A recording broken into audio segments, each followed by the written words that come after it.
दोस्तों आज की इस वीडियो में आप देख पाएंगे कि हमारे इस समाज में, हमारे इस देश में पाखंडपना, हिपोक्रेसी और मुनाफिकत की कितनी जड़ें गहरी हैं और हमारे समाज के बुद्धिजीवी, पढ़े लिखे लोग, मीडिया, सरकारें, ब्यूरोक्रेसी, आम लोग, सारे लोग पाखंडपना का शिकार हैं। यानी अपने लिए कोई और पैमाना है, दूसरे के लिए कोई और पैमाना है। सबसे पहले हम शुरुआत यहाँ से करते हैं उर्दू के ताल्लुक से, जो आजकल हंगामा मचा हुआ है, जिसको लेकर के हल्दीराम के एक पैकेज पर सुदर्शन न्यूज़ चैनल ने किस तरीके से उसको एक अलग दिशा देने की कोशिश की है।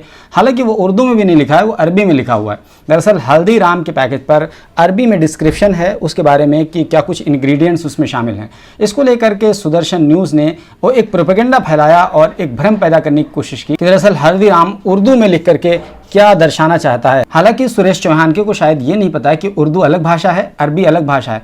बहरहाल इससे हट करके हम बात करते हैं कि जब ये तमाम पूरी घटना सामने आने लगी तो बहुत सारे लोगों ने खोद कर निकालना शुरू कर दिया और ये कहा कि ये देखो नोट जो है ना उसमें भी उर्दू लिखा है, तो तुम नोट क्यों नहीं फेंक रहे हो या नोट का बॉयकॉट क्यों नहीं कर रहे हो, या फिर आरबीआई इसमें कुछ छिपाना चाह रहा है क्या। जिस तरीके से तुम कह रहे थे कि हल्दीराम कुछ छिपाना चाह रहा है, इसमें किसी तरह का कोई चर्बी वर्बी तो नहीं मिक्स है, तो अब इस नोट में भी तो कुछ उर्दू में भी लिखा हुआ है। 2000 से लेकर के नीचे की हर तरह की नोट पर उर्दू में लिखा हुआ है। तो लोग ये कह रहे हैं कि दरअसल सुदर्शन न्यूज़ को चाहिए कि रुपए का भी बाइकआउट करे और इससे भी सवाल करे कि क्या आरबीआई कुछ छिपाना चाहता है। और दूसरी बात यह है कि सुदर्शन न्यूज़ के मालिक सुरेश चौहान के ने हरे रंग पर भी आपत्ति जताई है और हम देखते आ रहे हैं कि इससे पहले भी वो हरे रंग पर आपत्ति जताते आ रहे हैं। तो उनको चाहिए कि उनके सुदर्शन न्यूज़ चैनल का जो लोगो है ना, वो चक्र जो है वो उसमें भी हरा कलर है।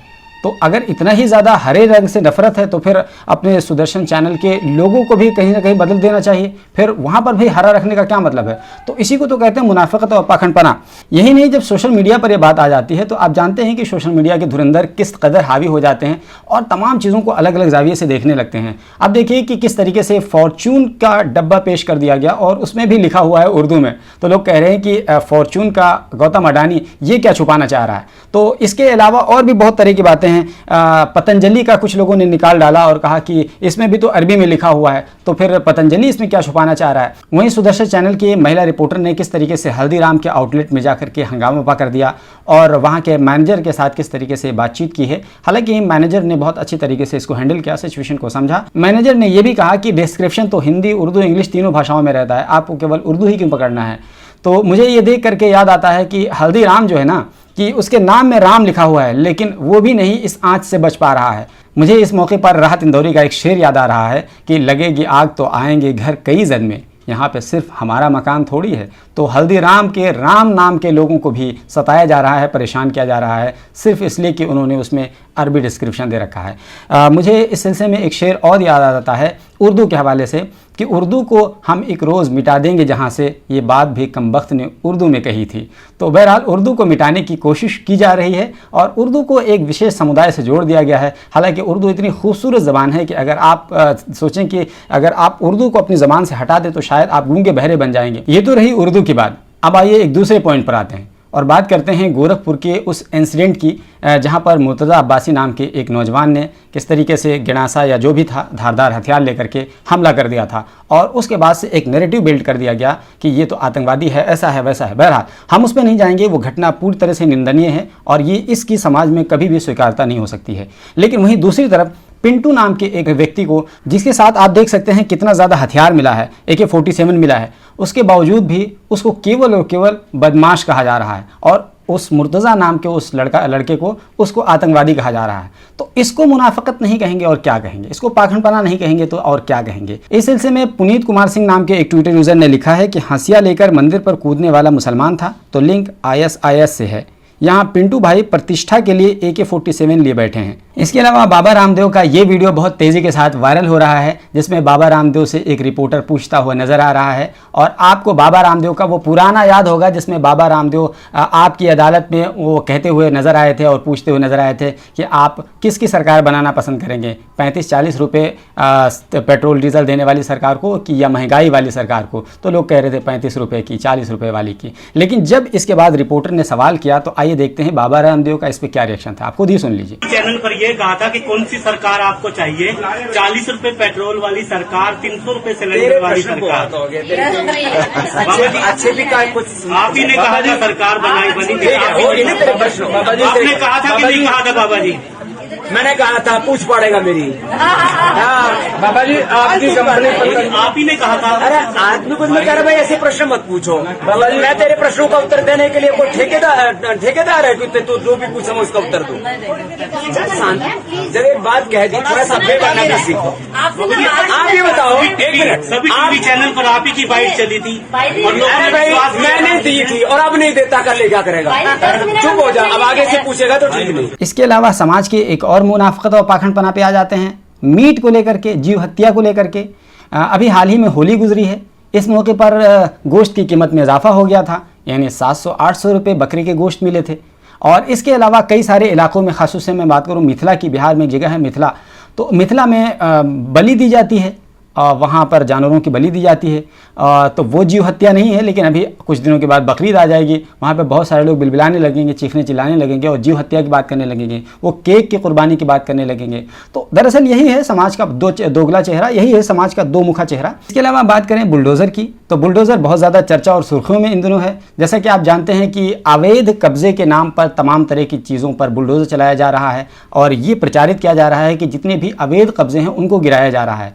लेकिन जब हम देखते हैं कि बुलडोज़र के नाम पर किसको निशाना बनाया जा रहा है, किसको टारगेट किया जा रहा है, ये भी किसी से ढका छुपा नहीं है। आप ज़्यादातर देखिए बुलडोज़र वाले में केस में तो आपको एक विशेष समुदाय का नाम दिखेगा, एक विशेष समुदाय का घर दिखेगा, एक विशेष समुदाय की चीज़ें दिखेंगी। लेकिन वहीं दूसरी तरफ जब पूछा जाता है आप ये कार्रवाई क्यों करते हैं, तो कहते हैं कि अतिक्रमण हटाया जा रहा है, नाजायज़ कब्जा छुड़ाया जा रहा है। लेकिन हम बहुत सारी एग्जाम्पल ना दे करके सिर्फ एक एग्जाम्पल देते हैं। अभी आप लखनऊ के पूर्णिया चौराहे पर चले जाइए, वहाँ पर जो फ्लाईओवर बना हुआ है उसके नीचे एक मंदिर बना हुआ है। अभी चंद साल हुए हैं फ्लाईओवर बने हुए और अभी चंद ही साल हुए हैं मंदिर बने हुए। तो आप देख लीजिए कि एक तरीके से पूरी तरीके से वो मंदिर इलीगल है और एक इंक्रोचमेंट की ज़मीन पर, यानी नाजायज़ कब्जे की ज़मीन पर वो मंदिर बना हुआ है। तो आपकी नज़र वहाँ क्यों नहीं जा रही, वहाँ पर क्यों नहीं बुलडोज़र चल रहा है? तो कुल मिलाकर सीधा ये मामला ये है कि ये केवल और केवल एक विशेष समुदाय को लेकर के प्रताड़ना करने वाली बात है। ये केवल और केवल एक विशेष समुदाय को परेशान करके एक विशेष दूसरे समुदाय को खुश करने वाली बात है, इससे ज़्यादा कुछ भी नहीं है।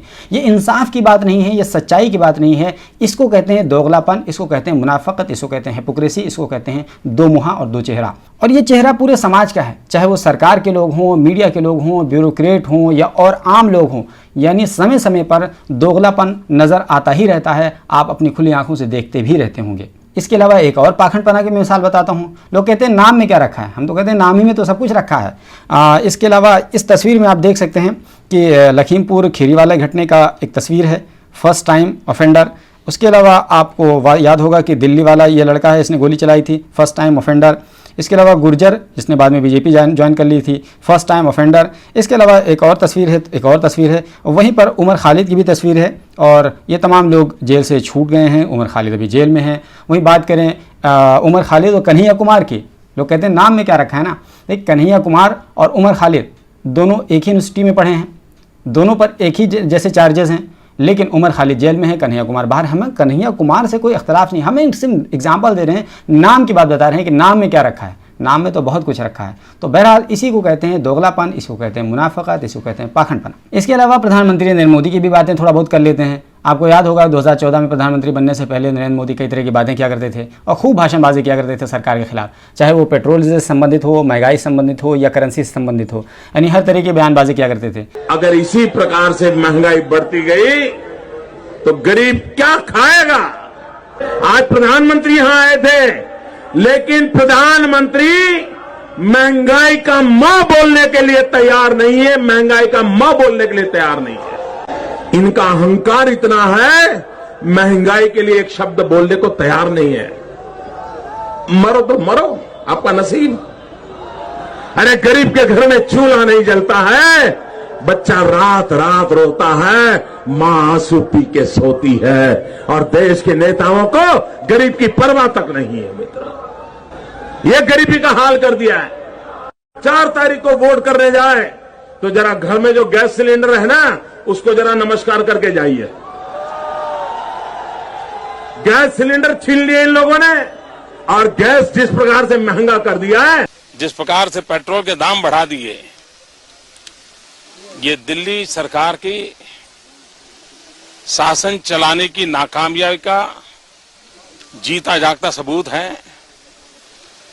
देश की जनता के अंदर भारी आक्रोश है और इसके कारण और भी चीजों पर बहुत बड़ा बोझ होने वाला है, सरकार पर भी बहुत बड़ा बोझ होने वाला है।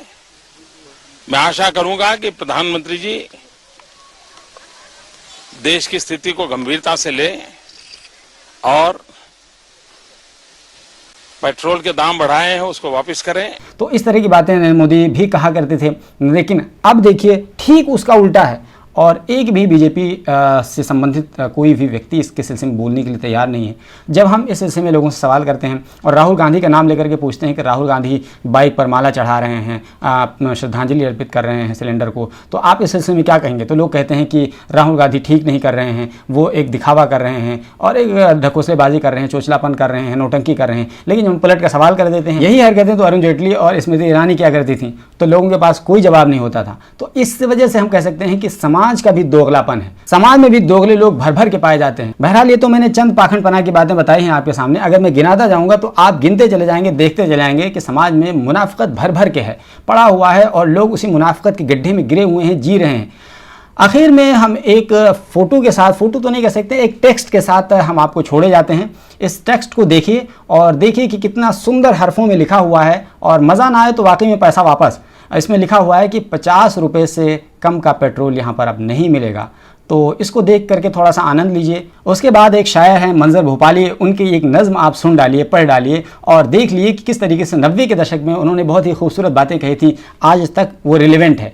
उन्होंने कहा था कि मुझको अपने बैंक की किताब दीजिए, देश की तबाही का हिसाब दीजिए, गाँव गाँव ज़ख्मी फ़ज़ाएँ हो गईं, जहरीली घर की हवाएँ हो गईं, महंगी शराब से दवाएँ हो गईं, जाइए आवाम को जवाब दीजिए, देश की तबाही का हिसाब दीजिए। लोग जो गरीब थे हकीर हो गए, आप तो गरीब से अमीर हो गए, यानी कि हुजूर बेज़मीर हो गए, ख़ुद को बेज़मीरी का खिताब दीजिए, देश की तबाही का हिसाब दीजिए।